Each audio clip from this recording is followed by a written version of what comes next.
Uma arma robótica militar conhecida como Amelia se rebela e aparenta estar cada vez mais autoconsciente, o que a torna absurdamente perigosa para a humanidade. Na esperança de deter a dita Cuja, a cientista do primeiro filme decide ressuscitar Megan, só que desta vez fazendo ela mais rápida, mais forte e mais resistente. O que poderia dar errado, não é mesmo? Olá, bonecas robóticas, olá, bonecos robóticos, eu sou Otávio Gá, este é o Super 8. E hoje, não parece, mas o primeiro Megan já tem 3 anos, acredita? Quando um terrorzinho de baixo orçamento desse jeito faz sucesso, os estúdios já ficam sedentos por continuações. Por isso eu até estranhei terem demorado tanto nesse caso. Provavelmente eles deviam estar matutando um jeito de dar liga ao cabogilhão de ideias que compõem esse filme. Pois sim, você acha que um roteiro é só composto por ideias criativas? Achou errado, camaradinha? Muito mais importante do que a criatividade é a técnica que você precisa para estruturar tudo. É como um prédio. Do que adianta um monte de material de primeira se você não sabe como construir? Se apenas empilhar as coisas, vai desabar. Mas se você já é criativo e quer realmente aprender a construir um roteiro de primeira, dá uma olhada no curso profissionalizante da EBAC, Escola Britânica de Artes Criativas e Tecnologia. E tem cursos em outros segmentos do audiovisual também, tá? Dos profissionalizantes ainda tem designer de som e artista 3D para séries e filmes. Mas se você olhar nos cursos livres, vai ainda encontrar cursos de edição, produção musical, direção de fotografia, documentário, produção executiva, correção de cor e mais um monte de opções. Isso, repito, só na área de audiovisual, porque lá ainda tem mais de 150 opções de cursos nas áreas de design, programação. Nossa, tem muita opção para quem quer aprender programação, além de games, marketing, software, negócios e fashion. O que eu sempre recomendo é que você entre lá e olhe as páginas dos cursos para ver as médias salariais do segmento, para quem é recomendado, conteúdo que você vai aprender, professores que são gabaritados e reconhecidos no mercado, tudo para você escolher direitinho o que mais combina com a sua pessoa. E preste atenção nisso agora, hein? Ao concluir, a EBAC te dá certificado, te ajuda a deixar seu currículo e portfólio nos trinks do jeitinho que o mercado gosta, inclusive o material que você produz durante o curso vai servir no portfólio, e alguns cursos te dão conquista de emprego, você já pode sair empregado, olha só que beleza. E gente, aproveita que esse mês o combo de promoções da EBAC tá absurdo. Primeiro que os cursos lá estão com até 60% de desconto. Segundo, fazendo um curso profissionalizante, você ganha outro grátis. Sim, promoção compre um curso, leve 2. Terceiro, usando o meu cupom VIRADAOTÁVIO, você ganha mais R$200 de desconto. Sim, cumulativamente. E quarto, você ainda pode parcelar até 24 vezes no boleto. Para um negócio que vai te direcionar no mercado de trabalho, putz, vale a pena demais, gente. Link na descrição, comentário fixado, ou basta apontar o seu celular para esse QR Code. Bom, agora vamos lá ver como o roteiro desse filme colou suas ideias malucas. Sim, bora! Se eu ri com esse filme, posso até me gansgar? Pra ver no cinema, preciso comprar uma pipoca Megan? E a história mostra o que acontece quando um bebê reborn cresce? Tudo isso e muito mais agora. Na boa, na boinha, eu achei Megan 2.0 muito do maneiro, viu? E não é zoeira não, eu realmente gostei muito desse negócio. Eu já tinha achado o original bacana e só não me empolguei mais porque ele ainda tinha certas amarras que o impedia de ser menos derivativo. Apesar de demonstrar um certo intuito de fugir das convenções do gênero do terror, me parece que a narrativa não se permitiu mergulhar na presepada do jeitinho que queria. Só que, uma vez que o projeto conseguiu chamar a atenção e atrair um público significativo, resultando numa bilheteria de mais de 180 milhões de dólares contra um orçamento de míseros 12 milhões, isso parece ter deixado os realizadores mais confiantes para se desvencilhar das amarras remanescentes, abraçar as invencionices que vinham à mente e se descambar de vez na pataquada. E gente, haja pataquada, haja invencionice. Nem nos meus sonhos mais loucos eu poderia imaginar que uma continuação do filme da bonequinha que não sabe brincar pudesse reunir tanta coisa aparentemente heterogênea. Sabe quando a gente diz, ah, esse filme é uma mistura inusitada entre não sei o que e não sei o que lá? Então, Megan 2.0 é uma mistura inusitada entre Brinquedo Assassino com Ex Machina, Alien, Missão Impossível, Esqueceram de Mim, Exterminador do Futuro, Eu Robô, Robocop, Um Robô em Curto-Circuito, Corra, Tal, Venom, Maligno, Upgrade, Lucy e mais um tantão de filmes que não me vieram à memória agora. Pra quê? Para reunir um ponto de partida slasher com uma trama que envolve maternidade de adolescente na era digital, autonomia de inteligência artificial, consequências da robótica avançada, espionagem governamental, espionagem corporativa, jogo de gato e rato, trocação de supapo robótico, trocação de supapo humano, trocação de supapo orgânico digital, ameaça de destruição global, etc e tal, e coisa e pimba. Nossa, tudo isso num filme só? Essa película então deve ser formidável, deve ser revolucionária. E calma, também não é pra tanto. Ter tudo isso não quer dizer que o filme tem bem, mas também não quer dizer que tenha mal. Para ser mais claro, Megan 2.0 é um filme zoeiro que, de fato, arruma um jeito de unir tudo isso aí, encontrando o seu vigor ao fazer uma colagem divertidamente inesperada e galhofa, mas não uma colagem milimetricamente detalhada, eloquente, sofisticada e ou polida. Na verdade, Gareth Johnston, que dirigiu o primeiro, repete o feito e agora assumiu o roteiro também, se revela completamente desapegado de exigências desse tipo. Aliás, o desapego já começa na determinação do gênero dessa bagaça, já que as escolhas da vez escantearam completamente o terror. Se o primeiro filme já era leve nesse sentido, ao menos dava para apontar o terror e o suspense como gêneros determinantes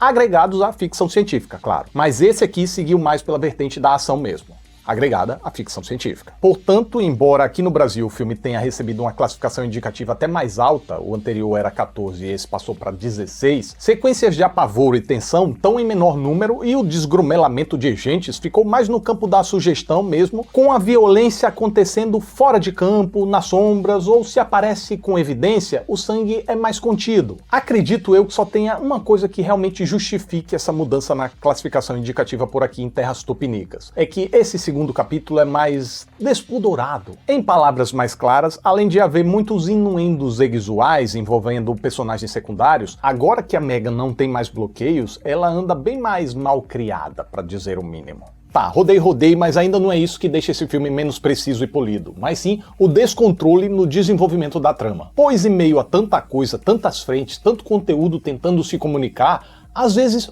um acaba atropelando o outro. Com isso, a narrativa de Megan 2.0 vira uma salada, um bololô de informação capaz de fazer o público, a partir de determinado ponto, parar de tentar entender e nem se importar mais se fazem sentido ou não os trelelês que os personagens estão falando. E como falam, viu? E explicam, reexplicam e explicam como se não houvesse amanhã. A cada passo da trama pode ter certeza que vai ter alguém destrinchando onde estão, para onde querem ir e como pretendem alcançar. Mesmo nas circunstâncias mais óbvias em que todos os interlocutores sabem o que está sendo falado, ainda assim, eles vão destrinchar tudo tintim por tintim, como se o espectador não tivesse a menor capacidade de compreender ou de deduzir. Eles narram tanto todos os passos dentro do vai e vem que é essa trama, que se a problemática estiver cheia de furos, ou se os problemas estiverem sendo encarados de forma muito mais complicada do que deveria ser, eu mesmo não saberia dizer. Só tomei cada beabá deles como verdade e foi junto. Ah, porque a Milha quer isso, logo ela vai fazer aquilo, vai fazer assim, assim, assado, não sei das quantas.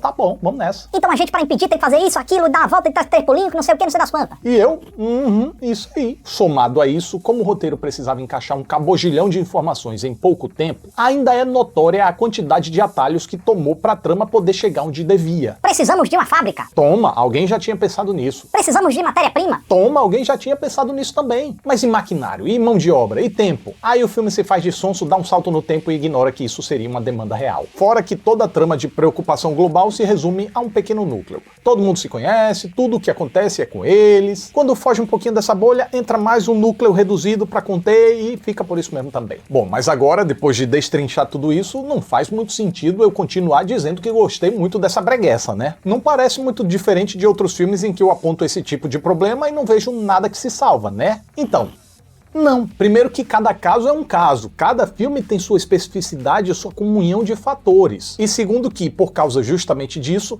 esse aqui tem algo que se salva, compensa as partes frágeis e, na moral, até atenua elas. Tô falando do tom bem-humorado, quase paródico e que pede pro público ter uma apreciação mais desprendida. Em outras palavras, o filme não exige que a gente acredite muito na problemática para poder sentir tensão e temer pelos personagens, por exemplo. Mas quer a nossa atenção para que a gente consiga acompanhar as tiradas rápidas do texto, se envolva com a personalidade debochada da Megan, se divirta pescando as referências, seja pego de surpresa com piadocas inesperadas de montagem, como aquela em que um personagem descatembado e logo em seguida corta para um noticiário começando com Breaking News. Ou ainda um certo trecho musical galhofa que chega num momento no qual o clima estava indo por outra vertente completamente diferente. Esse tipo de coisa é o filme constantemente lembrando que ele quer ser levado a sério sim, mas como o que ele realmente é. uma autoparódia, algo que é reforçado até durante as sequências de ação. Nem sempre é a sequência de ação, tem muita coisa meio protocolar, mas não dá pra negar também que tem alguns bons momentos de cascudo e bofetão aqui sim, que ganham destaque, principalmente quando o diretor-roteirista Garrett Johnston tá inspirado e decide incrementar a cena com algumas pandeguices, como a vilã arrancando a cabeça de um capanga com um socão, o que me fez soltar um sonoro "Eita!", ou ainda uma inspiração que busca em outro filme, como a invasão de uma casa sendo impedida a lá Esqueceram de Mim, ou uma luta de um corpo desmaiado sendo usado de forma inerte por uma inteligência artificial a lá Upgrade. Acredito que dá pra destacar também as performances do elenco, que comprou a brincadeira da vez corretamente, mesmo que às vezes não pareça. A Allison Williams mesmo, ainda que tenha bastante tempo de tela, ainda que seja a protagonista dessa bagaça, pode parecer meio apagada, sem vontade e até envergonhada de estar no filme. Mas quando a gente descobre que ela também entrou na parada como produtora, dá pra suspeitar que a falta de vontade não era bem da atriz, mas sim uma construção de personagem mesmo. E de fato, prestando atenção direitinho, a personagem realmente não queria estar ali, não queria se envolver naquilo e lida com tudo com extrema sisudez e uma honesta confusão. E se isso a princípio não parece entrar em sintonia com o tom paspalho do projeto,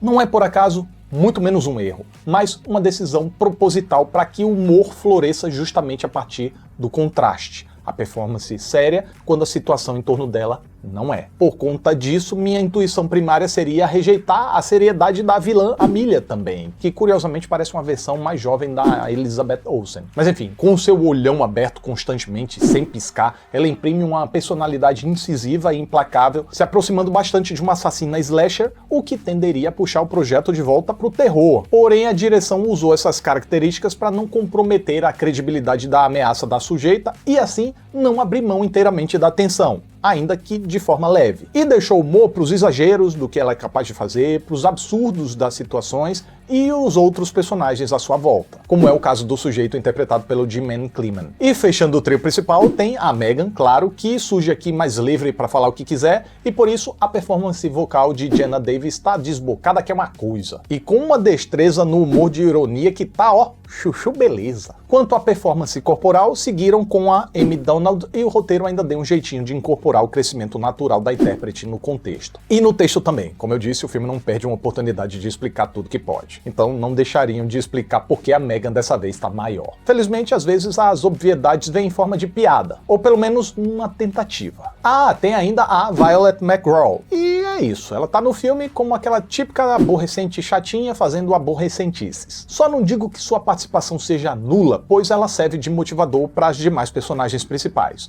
Umas querem atacar, outras defender, mas ela mesma tem umas piadinhas de referência ao Steven Seagal, mas só.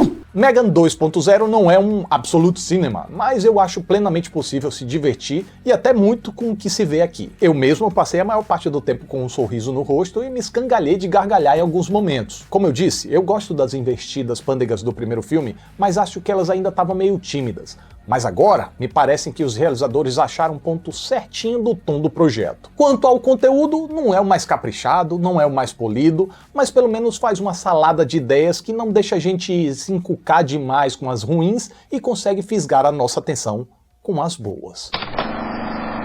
E por isso, essa foi minha reação enquanto assisti ao filme. E se você estiver querendo se redirecionar profissionalmente ou iniciar uma carreira, dá uma consultada nos cursos da EBAC. Se tiver interesse em algum segmento que envolva criatividade e tecnologia, eu acredito com força que você vai encontrar um curso lá que vai servir para você fazer essa transição aí ou início de carreira. Aproveita que os cursos estão com descontão, estão com promoção de compre um leve outro, tem também o meu cupom de R$200 de desconto, só vantagem para você mudar o seu futuro de vez e para muito melhor. Link na descrição, comentário fixado ou nesse QR Code aqui. Então é isso, mais um Super 8 tá chegando ao final. Eu fico muito grata pela atenção de vocês. Muito obrigada, até a próxima e tchau!